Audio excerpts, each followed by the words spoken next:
welcome back to my channel. It is about 10 weeks ago when I bought my 2020 Specialized Enduro, so I thought it's probably time to give another update on my experience and a retrospective on the issues that I mentioned in my first two review videos. Just to start off with the overall impression of the bike, yeah, I love the bike. It's absolutely fantastic. I mean, in general, the reviews are really good of the bike, and I can just underline the things that they mentioned those videos. So it's no, I'm happy with that purchase, but it does come with some niggles that I will highlight when we do the review. So firstly, the size of the bike. So I am 1.75 meters and I have the S3. For those who don't know about the sizing that Specialized is using, they don't measure it in the stand over height, but in the reach. I probably could get away with an S4 as well, but during my riding over those 8 weeks, I did not felt that I needed, you know, a longer bike. So that is, I think the size-wise fits me well. Also, before we go into more detail, so I mentioned they got it between 8 or 10 weeks, I'm not 100% sure, but I have been riding the bike about 5 days a week over that period, so I got some good mileage in it. I took it through its paces as well, and in that period I actually improved my own riding as well. So it's partially, I think, the bike, because the confidence that the bike gives you, but obviously it is, yeah, just start doing things that I normally would avoid. Anyway, back to the bike.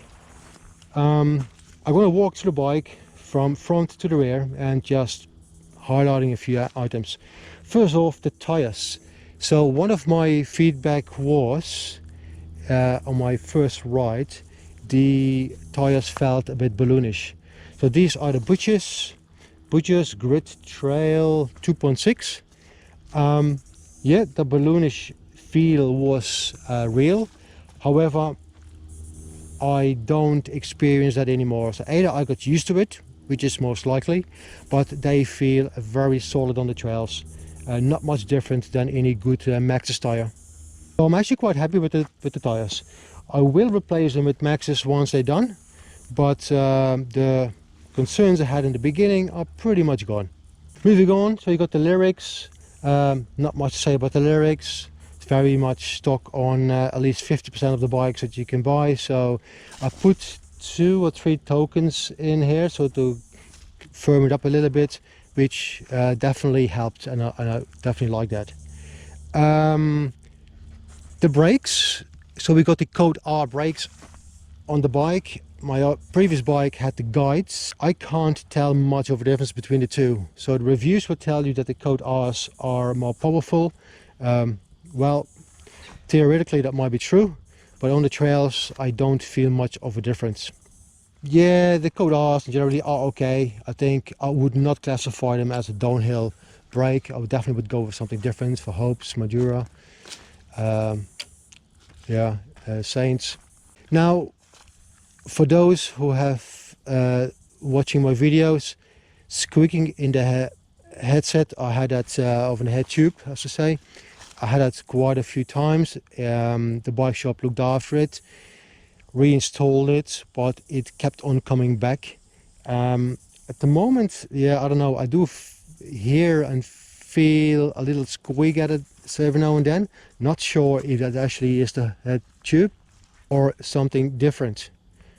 On that point, I can't say it's a quiet bike. I can hear some decent chain slap, and it's very annoying. I don't like that. Yeah. However, compared to the performance of the bike, I love the performance. It's so stable. Then you got obviously the little storage compartment, and I actually started using that quite well. I got my bomb in there. I got a spare 27.5-inch tube and some little tools there as well, and that's working well. I did hear a bit of noise, rattling noise, so I do think that the 2 tire levers that I have in there may well touch, so I have to put some foam between them. Otherwise, that's really nice. I do still wear my hip belt, hip bag, as I say, but with very few items in there, and mostly I put some food in there. In generally, the shocks performs well, but I do have to put a few more tokens in there. I do feel I'm reaching the limit way too often. Sometimes it gives a bit of a clunky noise, which I don't like. So I haven't yet looked at how many tokens are in there. I guess none. So I want to put maybe 2 or 3 tokens in there. However, that is not so much a concern. That is fairly easy to adjust. But a big problem I have here, 2 things. You can see there's a little tape on here. The reason being is, it might well be already gone, but there was an O-ring that came undone. And I tried to keep it together with a little bit of tape, but I have a feeling it's gone now. But that is not even my biggest concern. This is the dial to adjust the rebound. It has 6 or 7 positions. However, that is really hard to do. There's not much space on either side of the dial. And in most cases I need to use both hands, pushing with one finger and pulling with the other one to change the dial. I can only imagine if you're in a cold climate, that becomes even harder when your fingers and your hands are cold. No, not happy with this. So I don't think this shock will stay on the bike for long. And by the way, if you're going to replace it, it's most likely a coil shock. Okay, so another observation I had in my first video was some of the bolts came undone. I have to say, apart from the derailleur hanger, no other bolt came undone. Well, that's not true. This little bolt here that keeps the SWAT tool, or whatever they call it, in place, that one I had to tighten a few times, but not a big deal. The derailleur hanger bolt, I locked that with Loctite, so that has solved the problem there as well.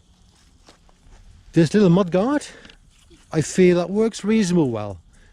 If the weather conditions are really dreadful, you will have mud and dirt on the piston of the rear shock. But in generally, as you can see here as well, I just rode this morning, it keeps the majority of the dirt and sand away, so that's not bad.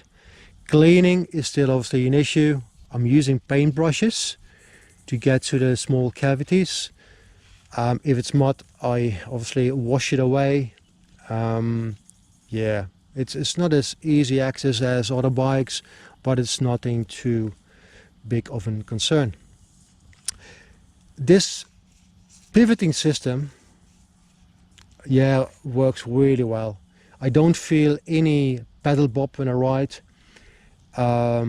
It seems to perform just nicely. As I said in the beginning, it looks a bit over-engineered, but I think it's working and performing really nicely. Now the wheels, I got some dents while riding. At least 2. There's one big one, I believe, is on the other side. Now I have to do a shout out here for the Specialized after sales service and customer care. I do have one big bulge on this side of the rim, and that got me worried, obviously. So when I reached out to Specialized, if that is by any chance covered by warranty, they mentioned to me that there is some sort of policy. It's titled "It Happens," and under that policy or warranty, they will replace the rim free of charge. I'm still waiting for my bike shop to call me to book it in. They're low in stock at the moment, so I'm waiting now for at least 4 weeks. But I'm still very pleased with that Specialized service. And also, when I wrote to them by email, they ring me back within the day that they received the email. So I'm happy with the response, happy with the outcome. Still waiting, obviously, for the replacement of the rim. I think that's pretty much it that I wanted to mention. So guys, if you have any questions about the bike or my experience with the bike, drop a comment and I guarantee I will respond. Otherwise, yeah, you may want to consider the bike. If you are in for a new bike, going to replace your bike or buy a new bike this year, check out the Specialized Enduro, the 2021 model that's out now. I do believe that the frames are identical to the 2020 model that I have. Just component wise, it's probably slightly different. And on that note, in terms of components, so I have everything stock on the bike at this point, but I most likely will upgrade in the next months the rear shocks and possibly even the brakes. Alright guys, that's all I had to say. I hope you enjoy it, and as I said, drop a comment if you like and I will come back to you. Ciao!